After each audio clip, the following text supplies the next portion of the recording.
are the source of blessing. Amen. Amen. Pakibati ko yung mga listen, you are the source of blessing. Arzen, source of blessing. Amen. Source of blessing. So, nakapagpahinga naman po ang lahat. No? Nakapagpahinga naman po lalo yung mga estudyante, yung mga nagtatrabaho. At the same time po yung mga nakasama natin sa team for 4 days. From General Trias hanggang dito po sa NHA. Amen po. Amen. And I'm so happy po kasi nandito po si Kenneth, si Lindon, at especially yung clan po ng Benavides. Amen. So, that's all na po. Joke lang. Amen. So, yun po. Yung title po ng message natin is Rest and True Rest and True Happiness. Amen.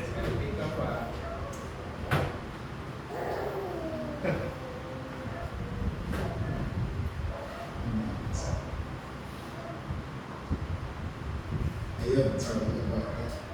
And so ano po ba yung tunay na kapahingahan po para sa mga anak ng Diyos? So I hope after this message, mas maintindihan po natin kung ano ba yung tunay na pahinga at yung tunay po ng kaligayahan. Amen. So, dun po sa ating introduction, sabi po dyan, God created all things and gave us rest. Amen. So, sa binasa po natin kanina, nilikha po ng Diyos ang buong mundo ng 6 na araw. Tapos yung ikapito po, ang surprising po doon, siya mismo po nagpahinga. No, bagamat alam natin na ang Diyos po kahit hindi po siya napapagod, pero siya po yung nagbigay ng example na kailangan talaga na merong isang araw na ang bawat isa po sa atin ay nagkakaroon po ng pahinga. Pero yung rest po yun ay dapat yung rest from God. Yung rest na nanggagaling po sa Diyos. Ito pong ginagawa natin ngayon is not, hindi po ito parang religious activity na kailangan ko pong pumunta ng simbahan kasi kailangan makita ko doon, kailangan ito na yung ginagawian. Ito po ay tunay na pahinga po ng bawat anak ng Diyos. So nandito po tayo kasi nag-charge po tayo. Nag-iipon po tayo ng spiritual na lakas so that pagdating na naman po ng Lunes, hindi tayo magsasabi, yung mga estudyante mo, Lunes na naman. So biyasa ganun yung reklamo ng mga estudyante. Wala na, tapos na, Lunes na naman. So for the whole day, for the whole week, magkakaroon tayo ng tunay na kalakasan at tunay na pahinga.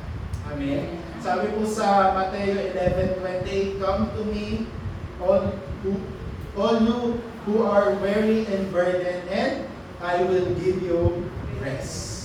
So hindi po ito na, baka kunin ako ni Lord, pagpahingin ako ni Lord. Hindi po. Binibigyan po tayo ng Diyos ng pahinga sa loob po ng ating worship, sa loob po ng ating pagsamba. Amen po. Amen. So, sa ating pong next, nilikha po ng Diyos ng lahat with complete beauty, with complete order, and nung tinignan niya po yung nilikha niya for 1 to 6 days, siya po mismo na-satisfied. Siya po mismo, nagandahan siya dun sa ginawa niya. So lahat po nung nilikha ng Diyos ay hinanda niya po yan para sa ating mga tao. Para nung nilikha niya na po yung tao, pag nakita yung gawa ng Diyos, magkakaroon talaga ng tunay na kapahingahan. Kasi kompleto po yun Complete and perfect po yung paglikha ng Diyos. Then doon na po niya nilikha ang tao. So wag po tayong malungkot kung piling natin na magkakaroon tayo ng rest pag Sunday, pag araw ng worship, kasi ito po mismo ay design ng Diyos. Ito po mismo ay paraan ng Diyos para sa tao. Sabi po nung dati kong pastor, wag kang malungkot pag nagpahinga ka. Pero iba naman yung tamad, yung puro na lang pahinga, iba naman yun. Diba? Huwag kang malungkot pag nagpahinga kasi yan ay ibinigay din ng Diyos. Hindi ibig sabihin sobrang sipag mo, lahat na lang niliyes mo, lahat na lang tinatanggap mo, maganda na yun. We need to have rest. Pero yung rest na yun dapat ay nanggagaling sa Diyos. Amen? Amen. Sa ating pong main message, true rest exists only in God, our Creator. Tama ba? Ayan. So, ang totoo pong kapahingahan ay nanggagaling po sa ating Creator. Ito po ay pagpapala niya po sa atin nung nilikha niya po yung mundo. Sabi po sa Genesis 2:2, sa binasa po natin kanina, by the seventh day, God had finished the work He had been doing. So on the seventh day, He rested from all His work. Then God blessed the seventh day and made it holy, because on it He rested from all the work of creation that He had done. Amen? So ginawa niya pong holy yung ikapitong araw. Kasi siya po mismo, nagandahan po siya sa kanyang ginawa. Exodus 20, meron niya tayo, 28 hanggang 10. Remember the Sabbath day by keeping it holy. 6 days you shall labor and do all your work, but the seventh day is a Sabbath to the Lord your God. On it you shall not do any work, neither you, nor your son or daughters, nor your male or female servant, nor your animals, nor any foreigner residing in your town. Very clear po, no? Sobrang linaw po na kailangan po talaga natin na magkaroon ng kapahingahan na nanggagaling po sa Diyos. Amen po. Sobrang linaw po yung sinasabi ng kanyang salita. Sa pangalawa po, yung Genesis 2:4, God gave true rest by breathing and creating Eden. So, kagaya po ng nabanggit ko kanina, hinanda na po ng Diyos ang lahat ng bagay para pagkatapos ng likhain po yung tao, ano na po, mararamdaman na agad nila na, complete na to, perfect na to, wala na akong hahanapin pang iba. So, yun po yung tunay na kapahingahan. Ang sarap po nun sa feeling, no, na siguro sa mga parents ko, pag talagang sa bahay natin, kumpleto na, lahat ng kailangan, kumpleto na yung hindi ka na mag-iisip kung ano na naman yung gagawin mo para bukas, ano na naman yung kailangan mong i-provide. Diba? Ganun po yung ginawa ng Diyos. Pinrovide niya na po lahat kasi gusto niya po na ang tao maramdaman talaga yung tunay na kapahingahan. Amen. So yun po yung blessing na ibinigay po sa atin ng Diyos. Kasama na po dun yung Garden of Eden, yung ilog, lahat. Lahat po ng puno, lahat ng pwede natin gamitin, lahat ng ating kailangan. Sa pangatlo po yung Genesis 2:16 hanggang 17. Dito naman po, para ma-preserve po yung rest, para mapanatili po yung kapahingahan, syempre nagbigay po ang Diyos ng covenant. Kasi binigyan tayo ni God ng free will eh. Diba? Binigyan tayo ng Diyos na hindi tayo robot po na kaya kontrolin niya. Binigyan niya tayo ng free will at the same time. Doon niya binigay yung kanyang covenant. So nagbigay po ang utos ng Diyos, kung naalala niyo po. I guess wala po dyan eh. Yung utos ng Diyos na doon sa Garden of Eden, pwede nyo nang kainin lahat. Complete. Lahat. Maliban dito sa isang puno. Yung bunga ng isang puno na nagbibigay ng kaalaman tungkol sa mabuti at masama. So yun po yung importanteng covenant ng Diyos o importanteng salita ng Diyos, pero hindi nasunod. Hindi po naniwala ang tao sa salita ng Diyos, bagkos sila po ay naniwala sa salita ni Satan. So, una, binigyan tayo ng freedom ng Diyos, ng tawag ng kalayaan, magkaroon ng sariling desisyon. Pangalawa, binigyan niya tayo ng covenant o ng command. Kasi gusto niya ma-preserve natin yung tunay na kapahingahan. Amen po? Amen. So, number 2, yung loss. Ayan. So, ito na po yung naging problema. Nawala po sa tao yung tunay na kapahingahan. So, ito po ay inalis po sa kanila. It was taken from them. No? Nawala po ito and hindi na po nila ito kayang ibalik sa sarili nilang lakas. Nahirapan na po silang ibalik. Genesis 1:2, ano nangyari dito? Nagkaroon po ng darkness, chaos, and emptiness. So, bumalik po yung tao from sa lahat po ng blessing na nabanggit natin kanina, bumalik po sila sa dati nilang state, which is yung may darkness, chaos, and emptiness. Amen. Kung babasahin po natin yung Genesis 1-2, for sure nandiyan na po si Satan. Bago palikhain ng Diyos ang mundo, nandun na yung darkness kasi nandun na si Satan. Nagkataon lang po, yung tao bumalik po sa ganyang sitwasyon. So, ano pa? Ang tao po nagkaroon ng kasalanan. No? Nawala po sa picture yung covenant, nawala po sa picture yung relasyon nila sa Diyos. Dahil po sa mandaraya ni Satan. Nagkaroon ng kasalanan, ng sumpa at disaster. So that kind of sin po, you will not experience po yung rest. Yung ganitong kasalanan. This is a fundamental problem, fundamental sin. And kahit ano pong gawin ng tao, nawala na po yung tunay na kapahingahan. So yun po yung nagkaroon po talaga ng problema. Sa Genesis 3, 1 hanggang 20, ito naman po yung same lang po, nagkaroon po ng deception si Satan. And nagkaroon po kasi ng participation ng tao.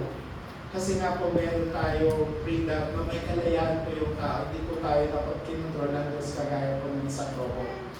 Diba? Nagkaroon ng vested participation po yung tao at sila po ay nag-isip ng kaaway. Nagkaroon po ng sin, curse, and disaster.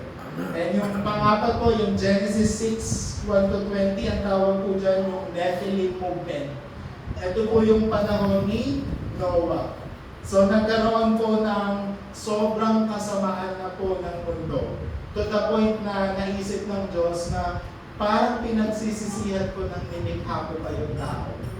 Kasi nakita niya na yung gaano na gumawa ng kasamaan yung tao. Kumbaga, harap-harapan na yung kasalanan. Sobrang lala na po. Kaya nabanggit ng Diyos na sabi dito sa verse 5, the Lord saw how great the wickedness of the human race had become on the earth, and that every inclination of the thoughts of the human heart was only evil. Only evil na lang po yung naiisip ng tao that time. So the Lord regret that He had made human beings on the earth, and His heart was deeply troubled. Nalungkot po ang Diyos na parang sa sobrang sama po nung time ni Noah, nalungkot na po ang Diyos dahil dumating po yung kasamaan. Iba't ibang klase po ng violent, ng evil works, ano pa po, nung ang mga tao po noon kahit meron silang mataas na posisyon, marami silang mga bagay and all, pero yung totoo, yung spiritual condition po nila, pagod na pagod. Yung spiritual condition po nila, almost patay. Di ba laging binabanggit mo sa almost patay na po. 50-50. Di ba? So yun po yung naging sitwasyon noong panahon ni Noah.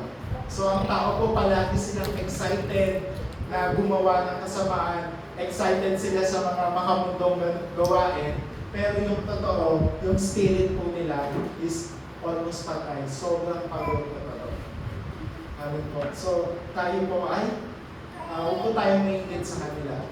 Kasi we are blessed and then we have yung totoong kapahingahan na nanggagaling po sa Diyos.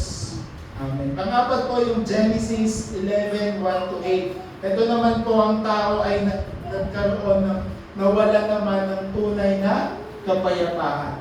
So, wala rin silang kapahingahan sa kanilang mga souls. Kahit anong gawin nila, if naalala niyo po yung Genesis 11, dito po yung tao nagtayo ng Tower of Babel.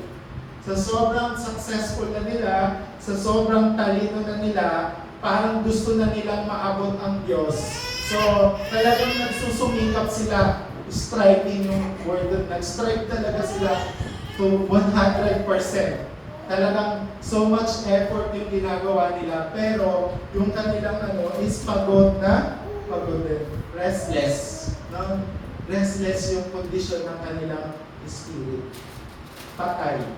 So yun po yung nagkaroon nung nawala po yung tunay na kapahingahan. Kahit anong hard work nila, kahit anong effort nila, ay nawalan din po ito ng silbi. Yung panglima, Genesis 12, 1-9. So, ang tao naman po ay nahulog sa iba't ibang idolatry problem. So, pumasok na po yung iba't ibang religion, di ba? Dito po sa mga first time po nakapunta ngayon, hindi po kayo pumasok sa isa na naman pong religion kasi ganun po yung konsepto na pag pumunta ko sa isang church, parang eto anong religion mo, di ba? Nagpunta kami gently, almost anong sa amin, anong religion yan? So, ako ayoko na po talagang sagutin yun eh, pero kailangan ko lang siyang sagutin to the point na mas maintindihan nila. Kasi in paper kasi dito sa Pilipinas, minsan may tanong doon sa akin, di ba, what's your religion? Kailangan mo talagang maglagay, di ba? Pero we're not talking about religion po. We're talking about relationship with Christ. We're talking about yung totoong covenant, totoong oath ni Christ po. So, ganyan po yung nangyari dito sa tao, kakaserve nila sa iba't ibang religion, mas lalo lang silang napagod. Mas lalo lang nawala yung kapahingahan. Diba? Mas lalo lang na parang may mga tao kasi na, ay, nasimbahan ko na yan, ito, lahat na nasimbahan. Pero to the point na, nagkaroon lang ng mas lalo na pagod. So, hindi po talaga natin i-encourage at all yung religion kasi it's paraan po yan ng tao para makabalik sa Diyos. Pero yung gospel sa Jesucristo po is yung paraan ng Diyos para tayo po yung ibig sabihin, siya po yung gumawa, siya po yung kumilos, para po tayong ginawa. So, we don't talk about any kind of idolatry or religion. So, ngayon naman yung culture of idolatry, lumalala naman no, sa K-drama, K-beauty, K-pop, lahat ng K. No, iba pa, marami pang klase na iba't ibang idolatry, like idol ko tong tao na to, idol ko tong asawa ko, minsan yung anak naging idol na rin, yung in a relationship, minsan nagiging idol na rin, yung cellphone naging idol na rin. So, maraming klase ng idolatry. Anything na inuuna mo kesa sa relasyon mo sa Diyos, sa prayer time mo, sa concentration mo, sa Word of God, it's idol. Kahit kumatin ka pa ng church. Kahit umatin ka pa ng church. Pag umatin ka lang ng church, wala ka naman talagang tawag pa din doon idolatry. So, yung time na to, so much idolatry. So, until now po. And, lalo lang na burden, lalo lang na pagod. Diba? So, yun po yung simula nung nawala yung totoong kapahingahan sa pamamagitan po ng kasalanan. Yung iba naman po, nagkaroon ka naman na iba't ibang spiritual activity. I don't know, yung mga pumupunta sa mga kuweba, yung iba naman focus sa mga holy meditation, like mga yoga. So, hindi po natin yan ini-encourage po. Part po yan ng tawag ng religious activity. Number 3 po, ito po yung solution. So, Christ. So, siya po yung covenant for rest. Ito naman po yung, dahil sa gusto ng Diyos na ibalik po yung kapahingahan, siya po yung nag-adjust. Ipinadala niya po si Jesucristo. Kasi hindi po ito magagawa ng tao na ibalik yung totoong rest sa sarili niyang takas. Kahit po yung king o yung presidente, hindi po niya kayang ibalik kahit gaano mataas yung posisyon niya. Hindi niya kayang ibigay sa iyo yung totoong kapahingahan. Kahit ikaw mismo sa sarili mo. Kaya there is a promise of only Christ. Kaya nagpadala po siya ng tunay na magbibigay sa atin ng kapahingahan. Hindi dahil sa skills mo, hindi dahil sa science, sa talino mo, nakakapagod lang din po yung lahat. Kaya pinadala po ang Senso Cristo, ang tanging solusyon po sa 50-50 nating sitwasyon sa pagkapagod po ng tao. Number 1 yung Matthew 1:19 hanggang 23, ito po yung promise of salvation. No? Ito po yung naisin ng Diyos. Ang concern po ng Diyos is magkaroon po ng salvation ng bawat tao. Kasi ito po yung turning point na ma-experience po yung totoong kapahingahan at yung totoong kapayapaan and then yung totoong kaligayahan. Yung kaligtasan po. And yung dyan po sa baba, yung Emmanuel. So ito rin po ay God's method Sa pamamagitan ng salvation through only Christ, makakasama po ulit natin ang Diyos. Diba sa way of salvation natin, bakit nilikha ng Diyos ang tao? Kasi gusto niya itong makasama, gusto niya itong mabigyan ng kaligayahan, at the same time, gusto niya itong bigyan ng tunay na kapahingahan. So, yun po yung pag-restore po ng tunay na kapahingahan. Yung Matthew 11:28, binasa na natin kanina, di ba? Kay Jesucristo lamang po. Nothing more, nothing less. May experience po natin yung tunay na kapahingahan. Ayan o, come to me, all who you are weary and burdened, and I will give you rest. So, pag lumalapit po tayo kay Jesus, sa pamamagitan po ng panalangin, sa worship, sa pamamagitan po ng kanyang salita, tayo po ay nakakaroon ng tunay na kapahingahan. So, huwag na po tayong layo. No? Kasi pag malayo ka na, malapit ka na kay Satan, mas mabilis ka na ng maano. Diba? Kung mas malayo ka sa Diyos, mas malapit ka kay Satan. Mas madali ka na mag-isip. Diba? Si Peter nung naalala ko si Peter kasi kaya niya dininay si Jesus kasi napalayo siya. So, napalapit siya kay Satan. Diba? So, ayun po. Kaya, in Christ alone. So, ano ba? Last tawag this week, no? Pagod po tayo lahat sa camp. Yung mga napagod. So, pero yung totoo po, nakapagpahinga po tayo. Yun po yung reality. Nakapag-rest po tayo kasi nakatulong po tayo. Naging turning point po tayo ng Diyos para yung ibang tao po is ma-restore yung kanilang rest from God. Tayo po yung ginamit ng Diyos. I know it's physically tired, but spiritually, mas lumakas po yung ating pananampalataya. At na-experience po natin yun sa field. Pinanch natin sila, binugbog natin sila ng Holy Gospel sa field. Kaya importante po. And we are blessed kasi, kaya yung sinabi ko, nandito si Kenneth, nandito si Lyndon, and then yung mga nating Benadiles family. Amen po. Amen. So, number 4, yung Matthew 28:20. So, ito po yung promise ni Jesus, no? Meron ba tayo? Ayan. Sorry, yung Matthew 16:16 pala muna. Lumagpas ako. Sabi dyan, Simon Peter answered, you are the Messiah, the Son of the living God. When we say Messiah, same lang po dito, you are the Christ, the Son of the living God. So ito po ay napakahalaga na bawat anak po ng Diyos, alam po ito. Kilala po natin si Jesucristo.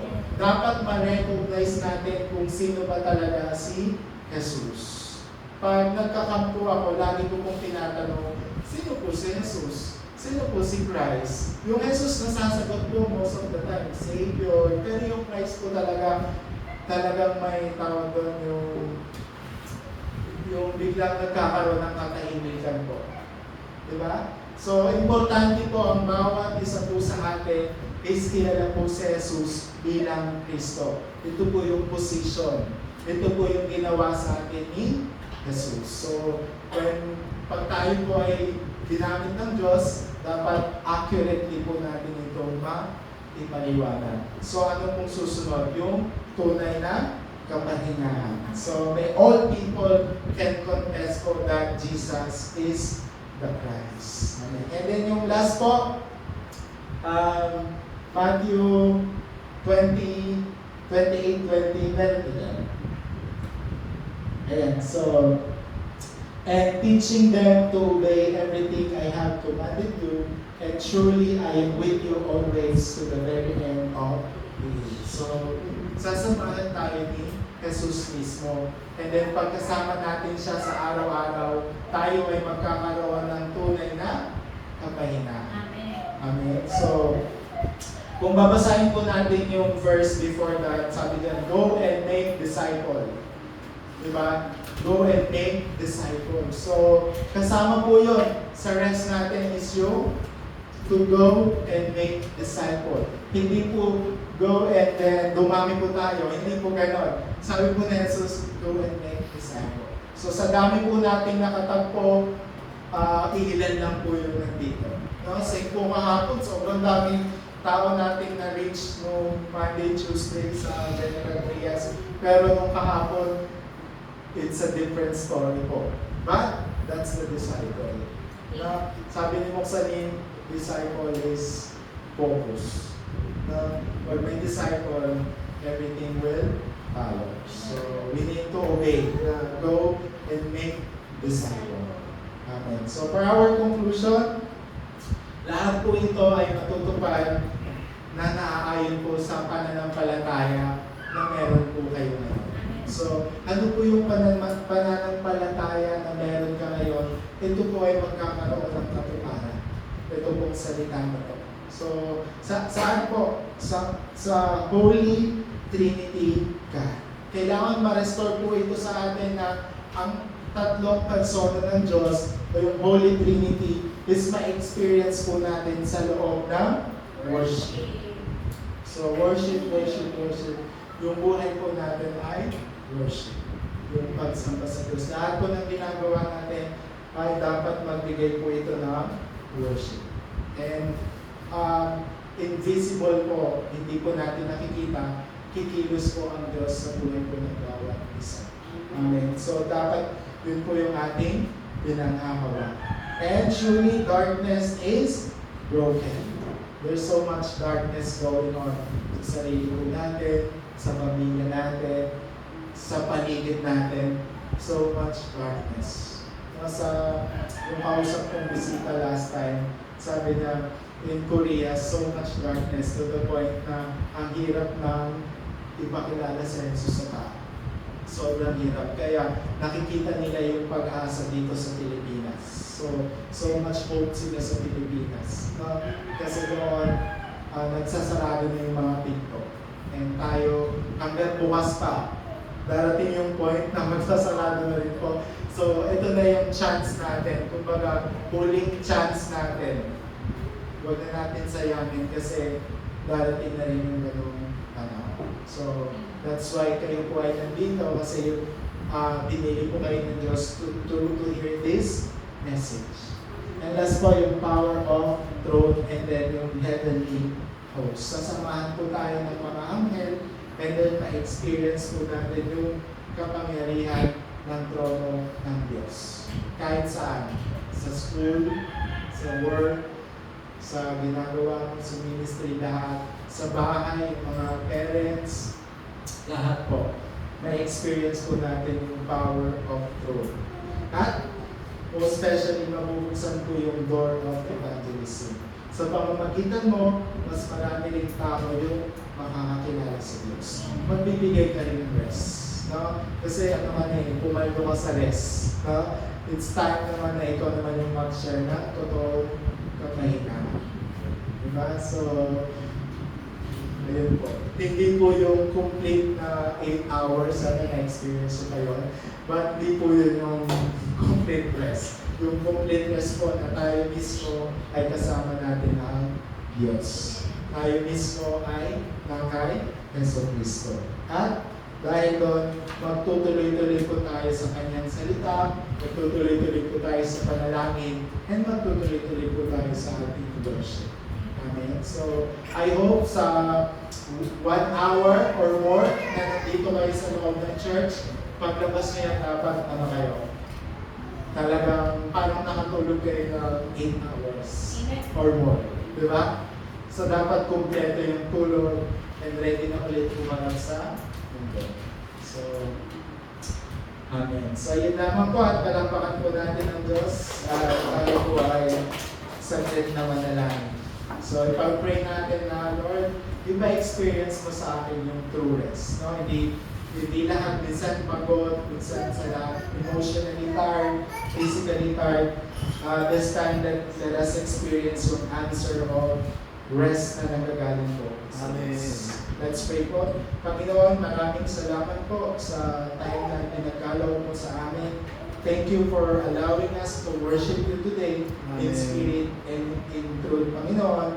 And thank you for reminding us na with our relationship with you, with our identity and authority with you, ay mararanasan po namin yung tunay na kapahingahan. Thank you for sending Jesus as the only Christ, and because of this, kami po ay nagkaroon ng kaligtasan, and because of this, Lord, kami po ay nagkaroon ng covenant, and we will continue to experience po yung tunay na rest, yung tunay na peace, and tunay na happiness, Panginoon. Salamat po sa iyong mga anak, lalo-lalo na po sa mga taong pinadala niyo po, Panginoon, sa bawat disciple mo, Panginoon, na narito. Nawa, Lord, tulungan mo kami to help others na makapagbigay rin po ng tunay na kapahingahan sa iba.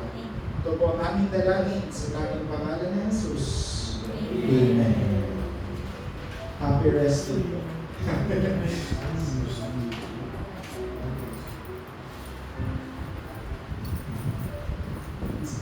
Ulige. Tapos na. Ito tapos na. So, yung announcement lang po, ayun po, tatapos po yung